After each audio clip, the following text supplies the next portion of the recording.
It's 45 feet high. It has generated over $500 billion a year. It's a part of our everyday lives. It affects us worldwide. It's Hollywood. And we're here to break it down. With one easy sizzle score, you know if this movie is worth your time and money. Coming up... That movie definitely needed a werewolf. It's sick to take a young woman's dream and turn it into this ugly scam. $1,000 to $5,000 a day. We're just gonna need to know that you're the kind of girl that can do it. It's about sex. All right, then let's watch the trailer. Yeah.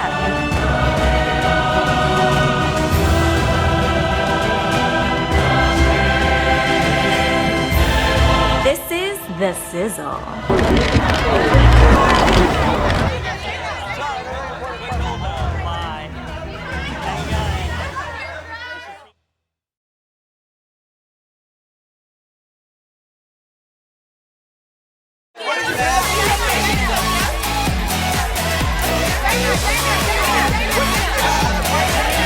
Welcome to The Sizzle, where reality And entertainment become one.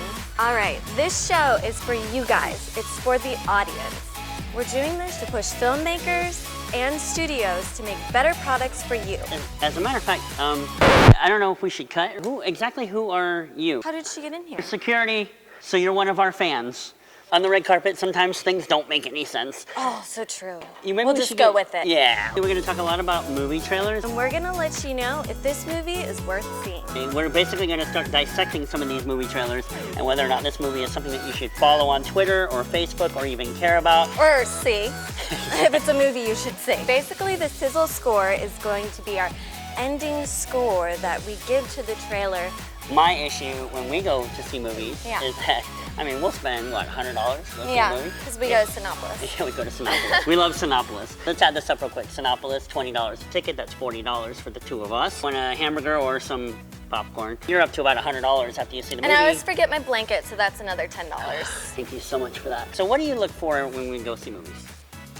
Oh, wow. I look for a really good storyline. I love a tearjerker. I like a great musical score. That's kind of always been my inspiration. What is the first movie we are tackling?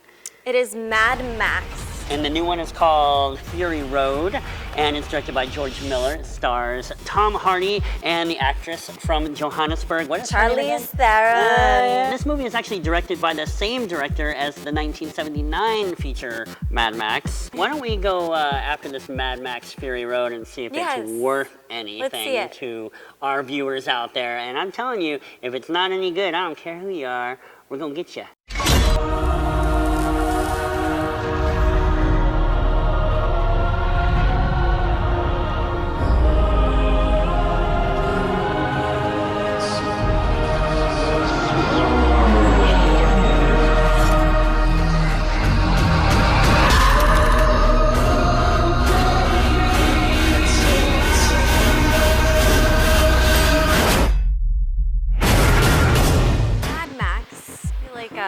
They really make him mysterious, which can be cool.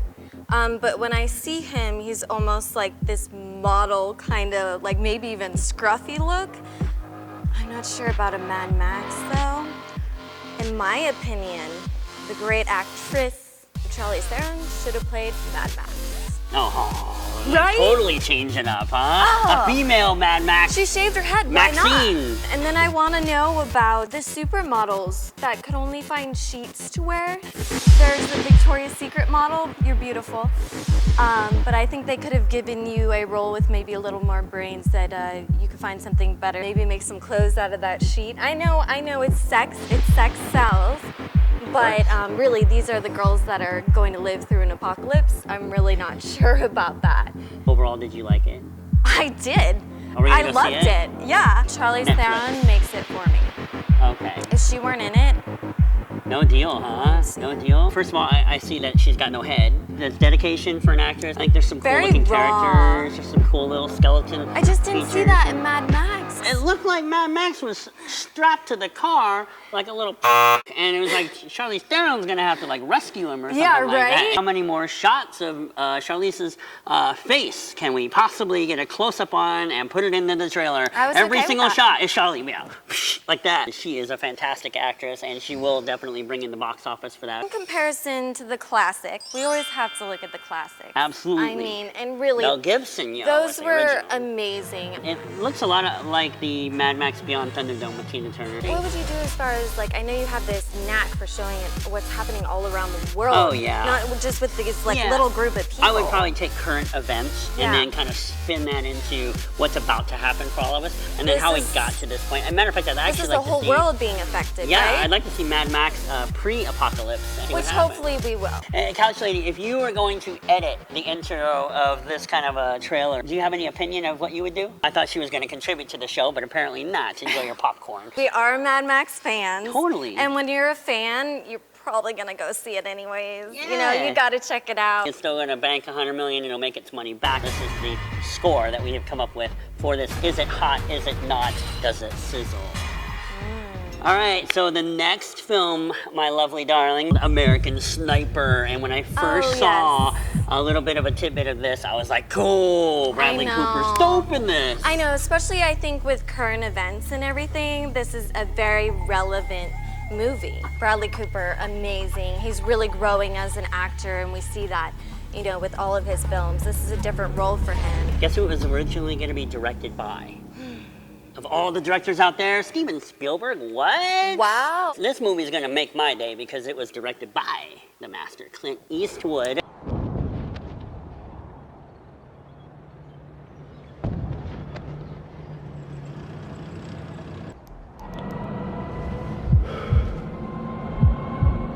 He's got RKG Russian grenades, you saying to the kid?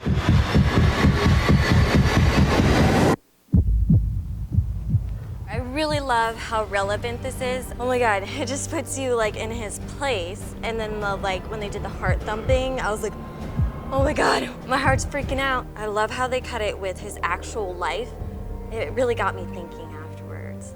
That's a really good one. I think it's going to be a huge film. I like how it was just very quiet and it just made you think. It wasn't a very loud trailer to watch. It was suspenseful. Yeah. It'll be interesting to see if this movie becomes a real stereotype. Clint Eastwood.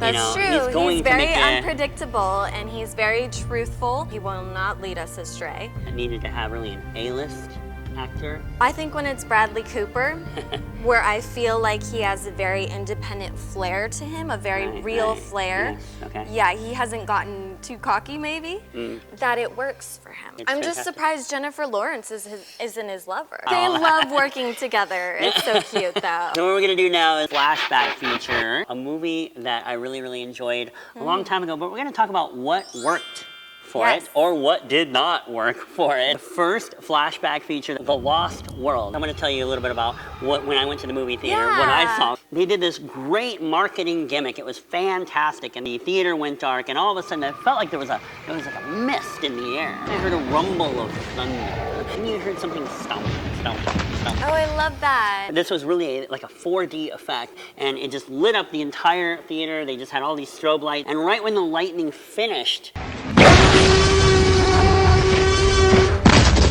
everybody's freaking out. So it's almost like a little bit of a ride. They kept it very mysterious, and that's the bad thing about when they keep it mysterious, because sometimes they keep it mysterious because it's not good. Yeah, they just tried to make a good trailer to bring people in. I probably would have bought into it. I probably would have seen it. Couch Lady over here, you didn't really like that, did you? She likes everything. Though. Yeah, okay. Yeah. And by the way, that's a fantastic outfit. Jurassic World 2015. Yes. Should be really exciting. I'm excited. I got to see some dinosaurs. Okay, cool. I'm good. All right, guys, hang with us. We have a very special guest, something to do with Cinderella. So a very magical next segment. So stick with us. We'll be right back. Oh my God, hi Dana. I'm Alan from Colorado and I'm a huge fan of the show and I just wanted to ask you, what is your favorite horror movie character? The one that probably scared me the most was Leatherface. I just love movies and characters that are based off of true stories. This character really creeped me out.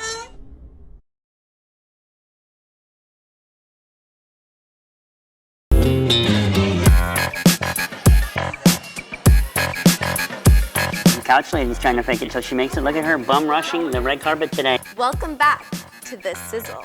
Now to 50 Shades of Grey. Oh, they made a movie about that? You didn't even read the book. No, I don't read. That's true. This is a adult book. I actually read the book. A lot of people don't admit that. I thought it was fantastic. How it's written is young adult.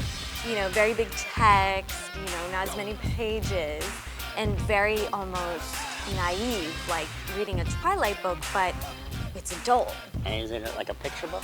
That's called porn. Okay, so there's a little bit of a difference. Okay, the casting director is Francine Meisler, and she actually casted, Jamie's actually gonna be Mr. Grey, and then we've got this Dakota Johnson, and she's playing Anastasia Steele. The 50 Shades trilogy was actually developed from the Twilight fan fiction series, originally titled Master of the Universe.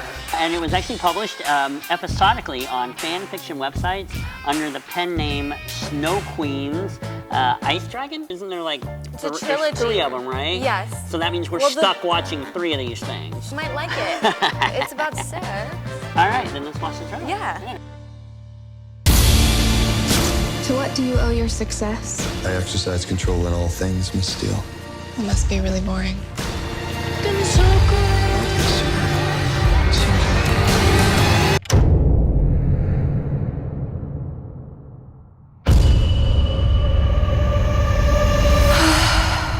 Could you just hold on? Damn thing. You okay, babe? So we're gonna be seeing that on Valentine's Day. I'm good. That movie definitely needed a werewolf. They aren't the characters that I imagine. Who would you have casted? Oh yeah, Kristen Stewart and Robert Pattinson. Because maybe by now all the Twilight fans are old enough to watch this more adult version of Twilight. It's Valentine's Day, so you are taking me? Yeah, it's my day. That comes every year. Every year, yes. Good, smart, you're very smart. I really felt like this was targeting a younger audience, and I don't think they should be targeting that audience. It should be an adult audience, duh. I think this is irresponsible. Actually setting a really bad example for young adults, that these are the type of men with singular taste that you should be going for, because that usually doesn't end so well, actually. This is actually a very dark character. Just the way that it was shot, I felt like they were going for a younger audience, and that concerns me. How far are we gonna go with sex? People are getting tired of regular sex. For all the guys out there that are gonna be forced to go see this on Valentine's Day, I say to you one word: Netflix. That way you can just stop it when you don't like it for 5 minutes and be done. No, but we have to go on a date, and there has to be like food, it has to be like a whole thing. Oh, it has to be a whole thing. Yeah, no, not on the couch. As if Christmas and New Year's is not enough. So the next one that we're going to talk about is a Disney familiar. Cinderella. Yes. And in Cinderella, they casted this young lady, Lily James. Emma Watson was originally cast to play Cinderella, and then she decided, nope, I want to play Beauty and the Beast, which is a good thing. I think she's a better Belle. Actually, this film is inspired by Cinderella. It's kind of a live action Cinderella.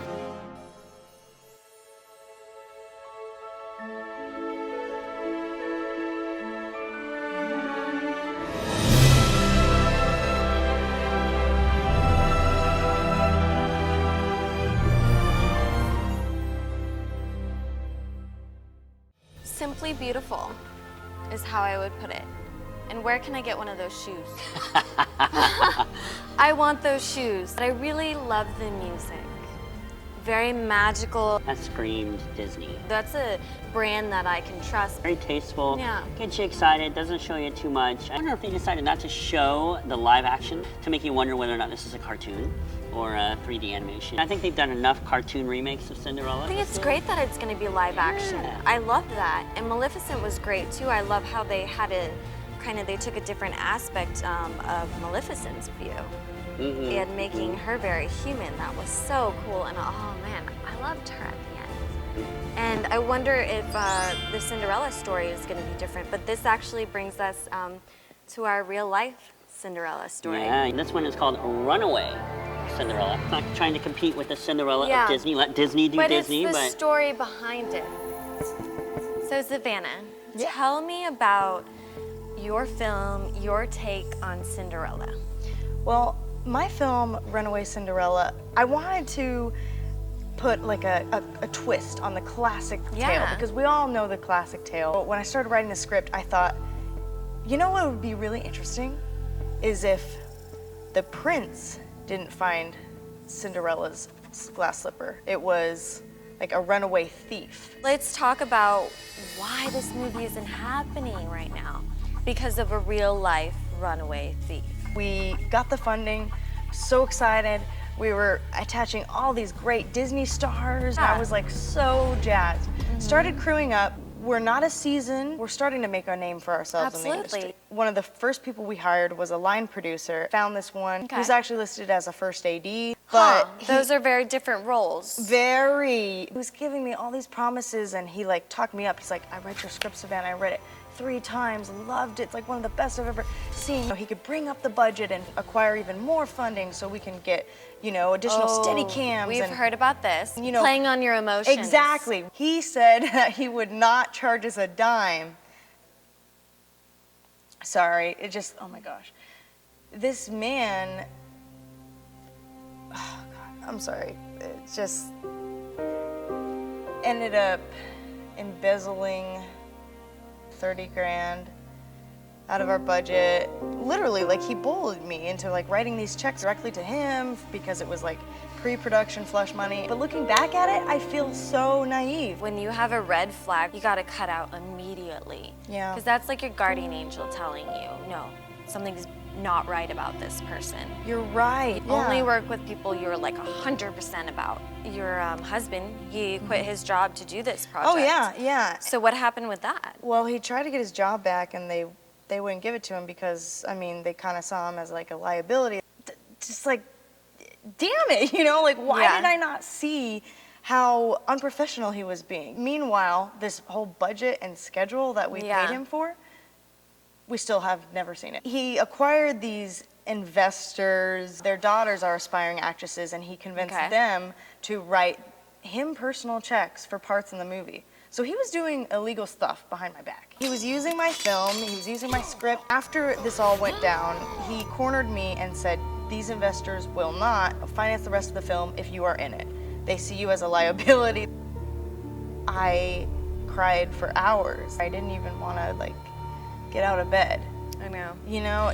I saw you afterwards, and I knew something, you know, had changed. Yeah. Even though all this money is wasted and we don't have a movie yet, I just straight up fired him. I was like, no, we're done. He kept on saying, trust me. But if there's one thing I've learned, it's like, it's the people who always just are trying to convince you to trust them. Those are the people that usually have something to hide. I just want to prevent this from happening to anybody else. It's plain wrong. It's sick to take a young woman's or man's dream and turn it into this ugly scam, turn everybody against you. He even bashes me on the internet still, like he kept on bashing me on Facebook and Twitter, and then a rip-off report. Being you the can't better person. really believe everything you read. Online bullying just needs to stop, period. Yeah. These ugly people, these ugly, sick psychopaths will not get the best of Let's dreams. not let them win. Nope. Dreams do come true, and you know, if you work hard enough and are determined and never, ever, ever give up, damn it, even if it takes 10 years, you can make a difference.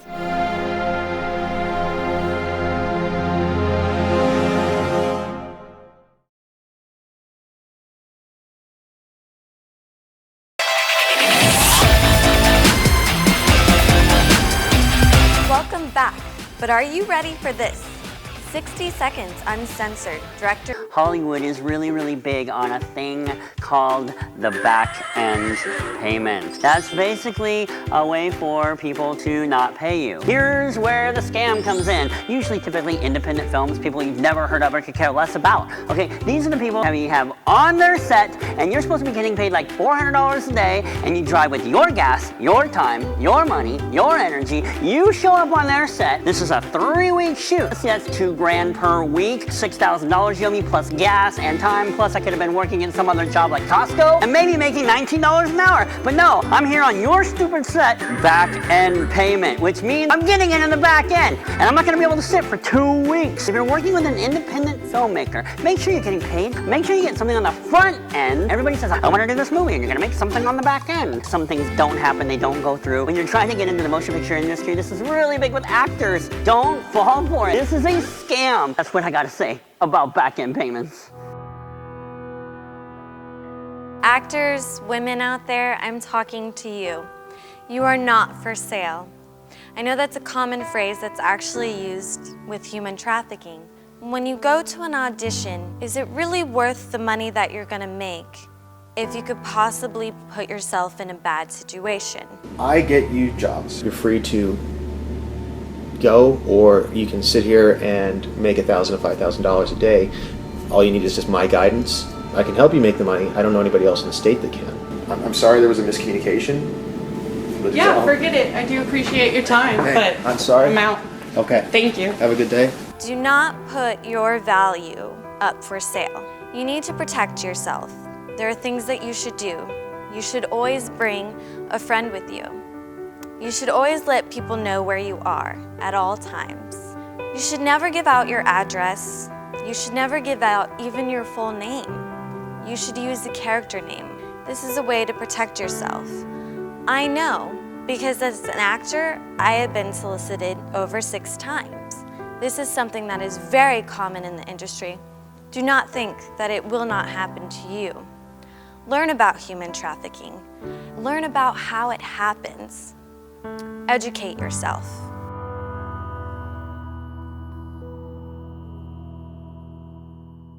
Couch lady, did you enjoy the show? All right. Hey, we got a whole lot more coming up for you. But right now we're out of time. Aw, love you, Mom.